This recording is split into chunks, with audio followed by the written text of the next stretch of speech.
ঘণ্টাখানেক আগেই আমরা পুলিশের বর্ণাঢ্য প্যারেড উপভোগ করলাম। এরপর এখানে আপনাদের কল্যাণ প্যারেডে উপস্থিত থেকে এতক্ষণ আপনারা যারা বক্তব্য রেখেছেন, গুরুত্বপূর্ণ বক্তব্য রেখেছেন, সেই সকল বক্তব্য আমরা শুনলাম। বর্তমান বিশ্বে প্রযুক্তিগত দক্ষতা সম্পন্ন একটি সুদক্ষ, আধুনিক, মানবিক পুলিশ বাহিনী ছাড়া জনগণের কাঙ্ক্ষিত সেবা নিশ্চিত করা কঠিন। বর্তমান গণতান্ত্রিক সরকার এই কঠিন কাজটি শুরু করেছে। সুতরাং সাধ্য সামর্থ্যের সবটুকু দিয়েই সরকার আপনাদের চাওয়া পাওয়াগুলো অবশ্যই ইতিবাচকভাবে বিবেচনা করবে। উপস্থিত পুলিশ কর্মকর্তা এবং সদস্যবৃন্দ, ফ্যাসিবাদ মুক্ত বাংলাদেশে গত 12ই ফেব্রুয়ারি অনুষ্ঠিত অবাধ, সুষ্ঠু এবং নিরপেক্ষ নির্বাচনে আপনারা সারা দেশে যথাযথভাবে দায়িত্ব পালন করেছেন। আপনাদেরকে গণতান্ত্রিক আমি জনগণের পক্ষ থেকে আমি জানাই অভিনন্দন। এর মাধ্যমে প্রমাণিত হয়েছে অবশ্যই পুলিশের পক্ষে নিরপেক্ষভাবে দায়িত্ব পালন সম্ভব। তবে ফ্যাসিবাদী শাসন আমলে দেশের জনগণ ভিন্ন চিত্রও দেখেছে। আমি এ বিষয়ে বিস্তারিতভাবে বলতে চাই না কিছু। বাংলাদেশ যেন আর কখনোই ফ্যাসিবাদ শাসনে ফিরে না আসে, আসুন আজকের এই 2026 পুলিশ সপ্তাহে এটি হোক আমাদের অঙ্গীকার।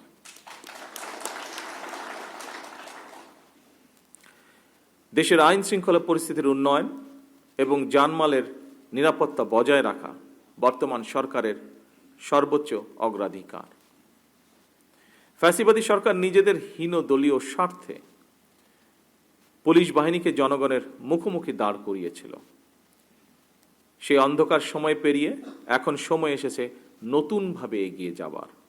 আমি মনে করি জনগণের বিশ্বাস অর্জন এবং সেই বিশ্বাস বজায় রাখাই পুলিশের সামনে বর্তমান বড় একটি চ্যালেঞ্জ।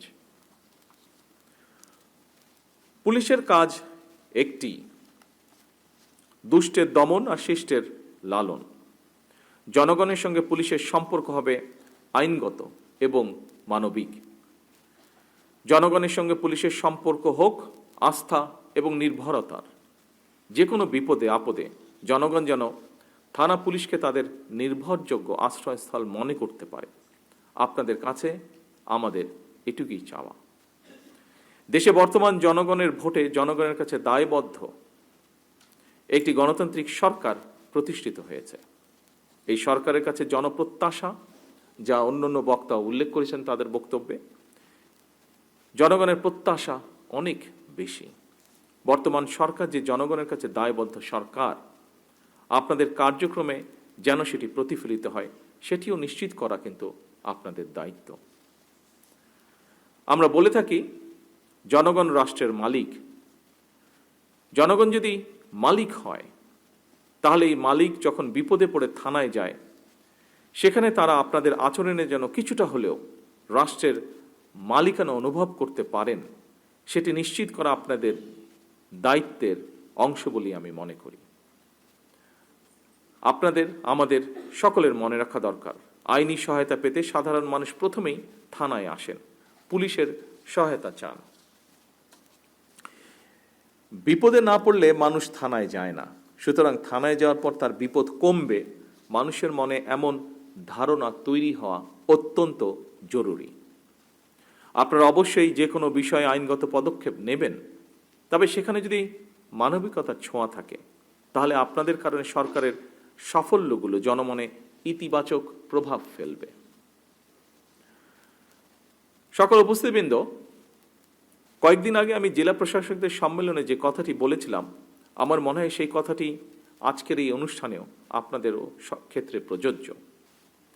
আপনারা হচ্ছেন মাঠ পর্যায়ে সরকারের অ্যাম্বাসাডর। আপনাদের দক্ষ এবং তাৎক্ষণিক কৌশলী সিদ্ধান্ত যে কোনো পরিস্থিতি নিয়ন্ত্রণে খুবই গুরুত্বপূর্ণ ভূমিকা রাখে এবং রাখতে পারে। আপনারা কেবল আইন প্রয়োগ করেই বাহিনীর সদস্যই নন, আপনারাই হচ্ছেন রাষ্ট্রে আইন শৃঙ্খলা রক্ষা জনগণের নিরাপত্তার নিশ্চয়তা এবং ন্যায় বিচার প্রদানের প্রথম দ্বার। সুতরাং পুলিশ যদি জনগণের কাছে বিশ্বাস এবং নিরাপত্তার প্রতীক হয়ে উঠতে পারে, সেখানেই একজন নাগরিক হিসেবে আমি মনে করি সেখানেই পুলিশের সবচেয়ে বড় সাফল্য। পুলিশের সাফল্য মানে এটি সরকারেরও সাফল্য।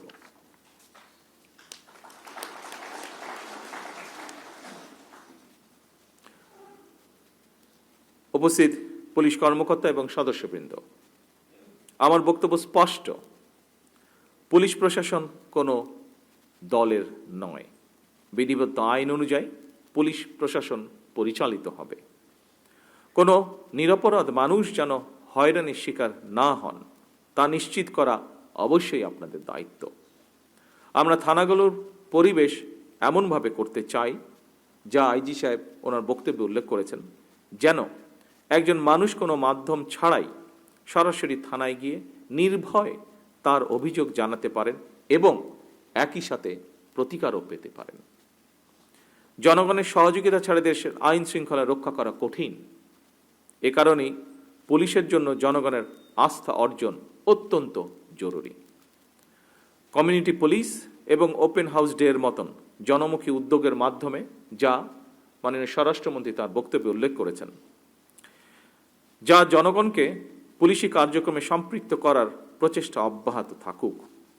জনগণের সঙ্গে পুলিশের আস্থার সম্পর্ক তৈরি হলে অপরাধ নিয়ন্ত্রণ সহজ হবে বলে আমি বিশ্বাস করি। বাল্যবিবাহ, নারী ও শিশু নির্যাতন কিংবা চুরি ডাকাতি, দাঙ্গা হ্যাঙ্গামা ফ্যাসাদের মতন সমাজে চলমান প্রথাগত অপরাধমূলক কার্যক্রমগুলোর পাশাপাশি শুধু আমাদের দেশেই নয়, বিশ্ব জুড়েই বেড়ে চলেছে সাইবার ক্রাইম। অপরাধীরা অনলাইন প্ল্যাটফর্ম ব্যবহার করে নতুন নতুন কৌশলে অপরাধ সংগঠিত করছে, যা আপনাদের জানা বিষয়টি। বিশেষ করে সাইবার বুলিংয়ের মাধ্যমে নারীদের জন্য অশান্তির কারণ হয়ে দাঁড়িয়েছে সাইবার বুলিং। এসবের পাশাপাশি সংঘবদ্ধ অপরাধ, কিশোর গ্যাং, আর্থিক জালিয়াতি সহ নানা ধরনের অপরাধ প্রবণতাও বিরাজমান। সাধারণ মানুষ প্রতিনিয়ত এসব অপরাধের শিকার হচ্ছেন। দেশে মাদক এবং অনলাইন জুয়ার ব্যাপারেও জনমনে উদ্বেগ রয়েছে। আমি মনে করি আইনের কঠোর প্রয়োগের মাধ্যমে মাদক সরবরাহকারী এবং মাদকের উৎসমূল টার্গেট করে মাদক নিয়ন্ত্রণে পুলিশকে কার্যক্রম চালানো জরুরি। মাদক, সন্ত্রাস ও দুর্নীতির বিরুদ্ধে আমাদের সরকারের অবস্থান পরিষ্কার। আমরা এ সকলের সাথে কম্প্রোমাইজ করতে চাই না।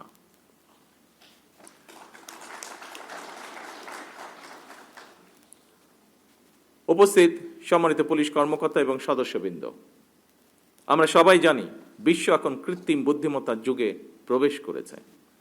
গ্লোবাল ভিলেজের এই বিশ্ব ব্যবস্থা একদিকে মানুষের মনোজগতে যেমন পরিবর্তন এনেছে, অপরদিকে পাল্টেছে অপরাধের ধরন। সুতরাং বাংলাদেশ পুলিশকে একটি প্রযুক্তিগত দক্ষতা সম্পন্ন, আধুনিক, দক্ষ এবং সময় উপযোগী বাহিনীতে রূপান্তর করতে অপরাধ বিশ্লেষণের সক্ষমতা জোরদার, আধুনিক প্রযুক্তির কার্যকর ব্যবহার এবং